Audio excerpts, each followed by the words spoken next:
What's going on? What's going on? Brutus here with you, official Week 8 Champions War League OneHive versus War Whales War Recap. Here's the stats right here. 19 to 23, 3 stars. 4 Town Hall 10s was the difference. There you go.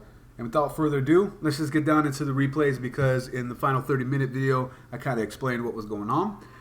Let's start with Duce. Actually, let's not. Let's start with IU Jimmy, who got the highest percent Town Hall 10 v Town Hall 11 of both sides at 60%. This is a cleanup, obviously. So he's going to use some 4 loons here. If you're asking why, it's to get the Black Sams out of the picture. So that way, rather than losing 10 troop space for a baby dragon, he's using 5 troop space per Black Sam. So he took out 4 Black Sams. Obviously, really smart to put those on the outside because of a baby dragon combination, or in this case, it's bowler baby dragon combination. Gets the percentage right away, as well as creates a funnel for his bowlers. We'll go to ×2. Once the funnel's nicely created down here, it keeps 5 for the flanking and percentage at the end. Go ahead and sets his golems double jump right away so that his bowlers don't reroute anyway and just continue to go inward, although 3 do reroute at the bottom here. But then they reroute back in. We go back to 1. Here comes the CC, poison down for that. And no doubt he is going to get the Town Hall, and then the rest is just percentage from here. No freeze, but you know, we're really just going for the deuce.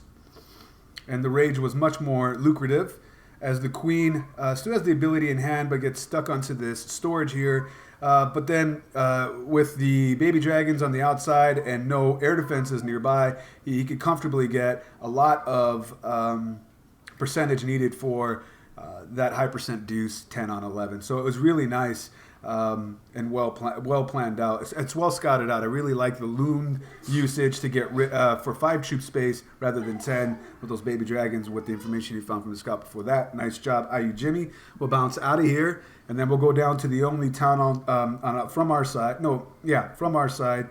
10 on 10 ASAP Aussie. This was also a cleanup. The angle that he takes for this air attack is just redonkulous. That's what I really liked about this. Go to ×2 to speed it up because I do have 3 other replays to show you. So he starts the golem, the tank on the bottom here. Baby dragon for the funnel. Will comfortably get the Town Hall by itself. Oh, I take that back. It takes out by that air defense. But queen enters here. Got a minion up top and a wizard. Here that queen takes her time, comes over, but now she's going to engage that infernal. Uses the ability, but breaks through 2 key defenses and bow and the infernal. Continues to go, and only because of this mortar, she does take out the cannon, but the mortar takes her out. But he's got 2 air defenses, an infernal, the CC, and I'm sorry, the AQ, and the CC is a Laloon. So at this point, he just needs to make sure his pups don't lock onto that hound at the end.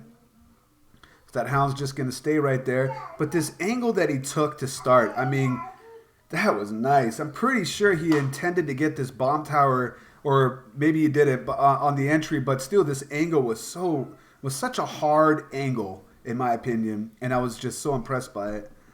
Heal to sustain them coming through. Go to ×2 because it's nothing but a shame. Nothing but the last 2 defenses here. Uses as we go to ×1, an archer to drag the hound away from the loons. So that, or basically that when this pup gets done here, it continues to clean up the middle and doesn't lock onto the hound at the top, which is so clever, and attention to detail was so nice.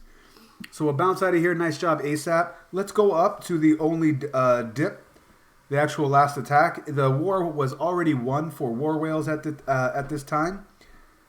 In fact, in the final 30-minute video, I only caught the last 15 seconds. You actually see how close it was. The reason why I knew that I had to show the entire raid in the official recap because people were going to be asking about that and probably wanted to see it. I know I did when I saw it. It really was close. I believe he had like literally 0.01 seconds left with the minions going down to the huts at the bottom. So he's got a BK tanking for his queen. And then the queen opens up the wall for the queen to get to the air defense and the inferno. And I remember Duce said, "Oh my god, I can't believe I did a Lalo," which is kind of funny because he usually does a bitch attack or ground attack variation of some sort. But the queen gets the inferno. Inferno tower and an air defense. Queen is left over by herself, way at the top. Enemy queen, rather. Starts the Lalo here. Hasn't even deployed his warden yet.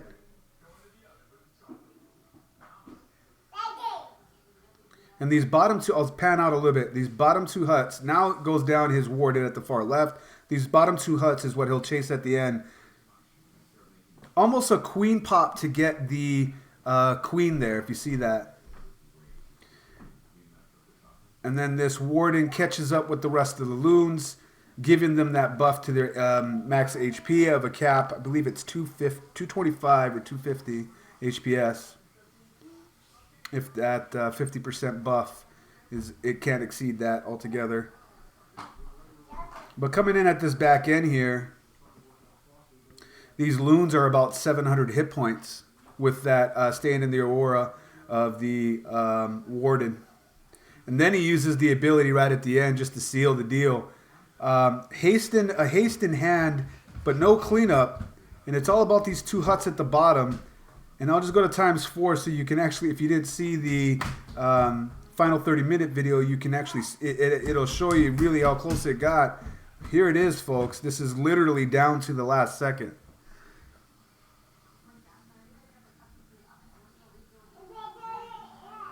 That's exactly how close it was. Exactly 3 minutes. Nice job, Duce. Let's get down into some Town Hall 9 action. Let's go down to number 19. For those of you that watched the stream live on the 10th, you actually got to hear, with an intermittent mic, mind you, some planning of this base that Dwarf had in mind.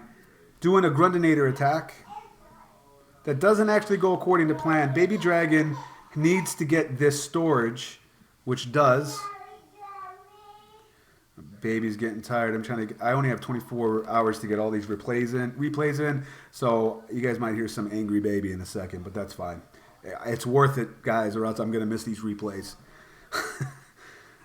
Really good, great return on investment on that Baby Dragon on the top. He pre-used some minions and archers to get that trasher on the top, which also was really nice.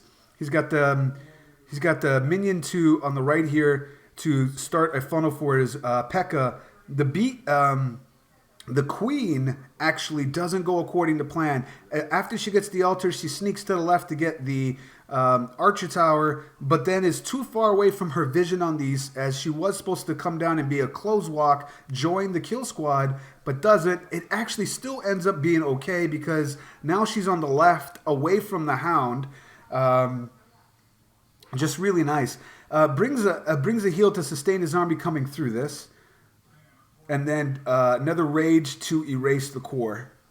And then, of course, Baby Dragon on the right to make sure his troops stay in the core. But with the queen that didn't go according to plan, with the queen banging on the walls on the left, really actually helped him out anyway. Not that it would have mattered because he just would have had more healers keeping everybody up in the middle. And Stu overpowering the base. Go to ×4. Both abilities in the bag. Really nice attack, Dwarf. Okay, we'll bounce out of here for the last one. Unfortunately, this was the war that ended Quay's streak. Not that is what's of importance, but I know some people were asking, and unfortunately, this was the war. This was his second attempt, and it was something pretty. It was really, really clean and nice. I always respect his scouting and then execution of it. So he's going to do a walk here, a closed walk. Shattered Hobo. Baby Dragon on the right to start the funnel. And then that'll force the queen downwards. After that, Mortar goes down. Here goes down the Mortar. Guarantee she goes to the left now. Go to ×2. It's a bit long of a walk. Sends in a hog to get the lure. Gets a partial lure. He identifies this. Sends another hog. Look where he places the poison that basically engulfs the queen as well, so that when the goblins get to her, they're still in the poison. Burns the ability and not the rage. A lot of people would do down the rage here, but if it's two, a lot of times you rather than burning the rage and the ability, you could just use the ability and save the spell and still get that Baby Dragon Val combination out of the way. Opens up the wall here. Shattered entry, jump where he wants to be. The golems will reroute, and then no doubt these bowlers will go in, and these wizards will take care of the wizard tower. Gonna rage down by the bow and jump over by the CC. Just a really nice angle here. With a full healthy royal.